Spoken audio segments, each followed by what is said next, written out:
after World War II, primarily, they began to shoot films in New York, Kiss of Death, Cry of the City, a sense of a docudrama, House on 92nd Street, things like that. And more and more films were being shot in Naked City, being shot in New York that way.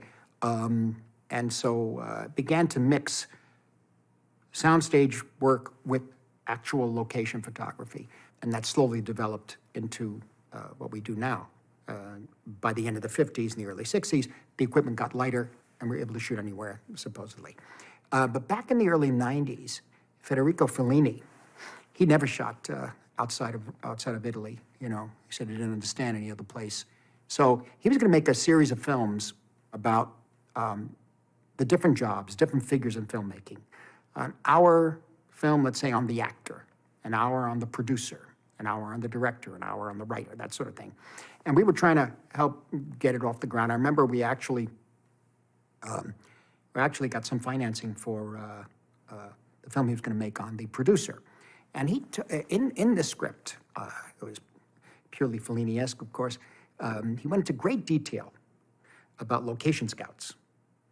And he said, it's really important to get a production manager and a producer to understand about location scouts, particularly when you start early in the morning, you know, and then you have to stop somewhere and then continue on. The key thing was to choose a location midday that you really aren't going to use, but it's near the best restaurant, so you can have a great lunch.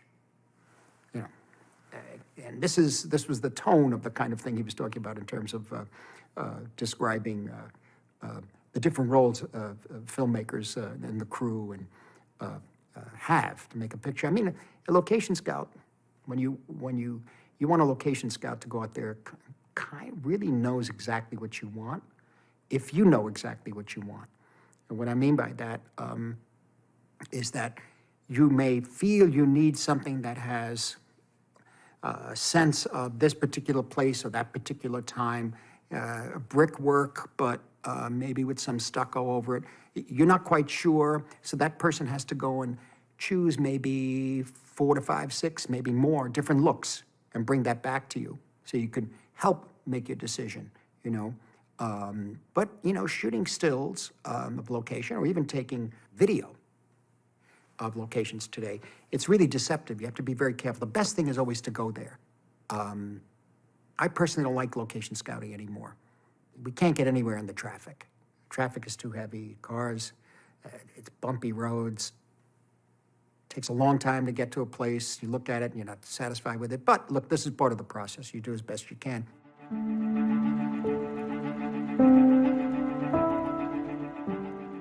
In pictures and in on video, sometimes things look really great. You say, I've done this before. I say, I'm going to shoot that. I don't have to go see it. Well, when I got there, it was different, and I should have gone, you know. In some cases, we were able to move to another place. Other cases, not. If you don't actually go to a place, you may find that you think, particularly working from stills or from overhead diagrams, you may think you have more room, for example, than you actually do. You'll get to a place and you realize, oh, I can't put the camera here because the door is over here, or it's not a set. It's not something you can move. You know, when I was doing Shutter Island, we had a scene that we were trying to get out of this location. It wasn't an actual location. It was a place we were using as a soundstage in somewhere in Massachusetts, outside of Boston. And Dante Ferretti and myself, the production designer, and we had this spiral staircase. And it was meant to be against green screen, and we were really under a lot of pressure to finish the film. And we had this big scene the next day. He was going to run up this spiral staircase to kick in the door, et cetera, to, you know, the big climactic scene in the film. And as I'm about to leave after the day's shooting, in another part of the set, we had built sets inside this thing, I went past, and Dante said, come, look at the spiral staircase. I'm sure it's going to be okay. So, yeah, because he knew what it was. We had many models and drawings. So I looked at it, and I said, yeah, it's really good. And as I was about to leave, I said, could you turn it? He said, what? I said, could we turn it? He said, well, I have to dig into the ground then. I said, yeah. Yeah. So there's always something that that is best to always see it. I should have probably seen it the day before. But he was able to do that because I think he anticipated what I wanted. We had discussed it earlier, that we would turn the spiral staircase at the same time as the camera was going around it.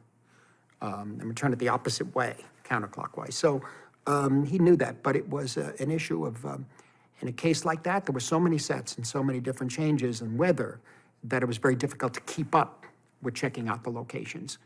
And so that I was constantly being surprised, and this happens a great deal, constantly being surprised by the actual location itself and the limitations.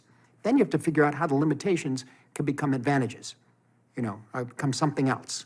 And so it's always best to, if you're not building a set, to go to location and spend time there.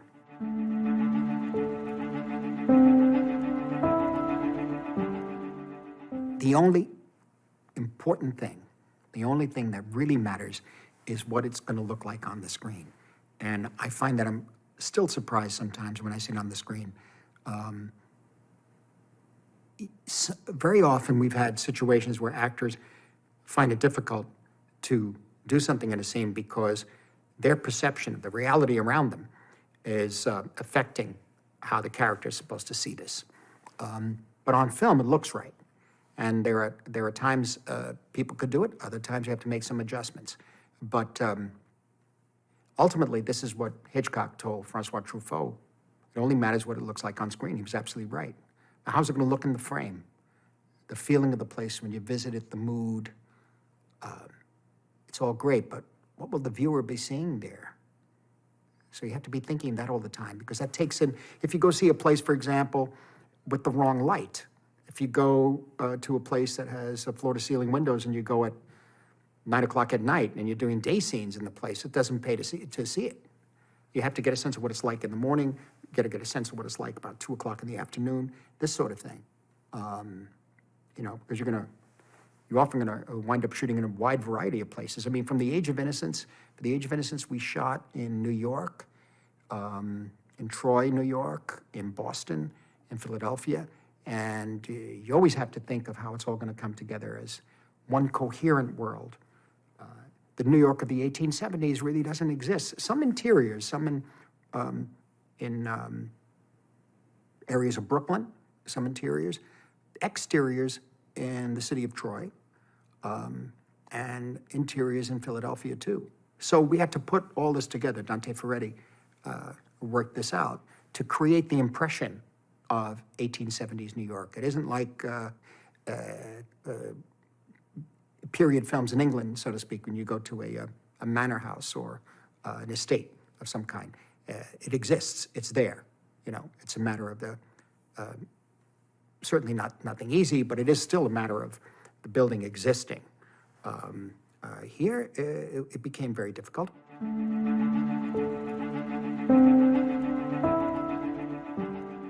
In the case of Taxi Driver, the locations were all in New York. We built, they were like sets. We were able to take a building that was going to be torn down, and we were able to get this building, and we were able to use the interior hallway at 89th Street and Columbus Avenue. It was just the beginning of gentrification. A lot of this stuff was being swept away. So you see the last of it in Taxi Driver. And we were able to get the building where we used the interior of the hallway for the shootout, ultimately at the end of the picture. And on the end of at the top of the first floor, landing on the first floor, was Iris's apartment. We were able to use that.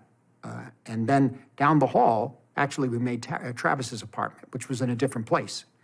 But we were able to use that as like a base, that entire building. So much so that Schrader had written into the script that the camera at the end of the shootout is staring straight down, overhead, tracking past the spectacle of what has occurred out into the street, out down the stairs, I should say. And we were able, by getting that building and acquiring that building, we were able to build those apartments in the building and at the same time start to cut through the ceiling to put a track camera up there.